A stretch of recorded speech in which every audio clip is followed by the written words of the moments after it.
अली अली इतने बन कम करने हैं सर्वर स्टेशन का सर 4 साल हो गए हैं। 700 रुपये कार ठीक मुड़ शहर च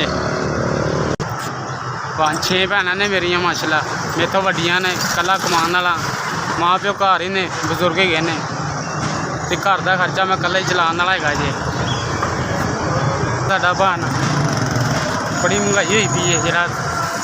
हम 700 रुपये दिहाड़ी हो गई जी साड़ी 307 45 43 614 0307 45 43 614 नंबर जे भान मेरा 4000 रुपया भाई जी 4000 रुपया जिन्हें भी मेरी मदद की अल्लाह पाक उन्होंने ज़्यादा देवे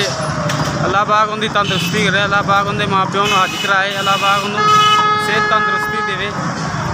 जिन्हें भी 4000 रुपया दिता मैं उनका बहुत शुक्रगुजार है ये भान मेरा 4 दिन का खर्चा चल जाता घर का बहुत SPS भान। अस्सलाम वालेकुम।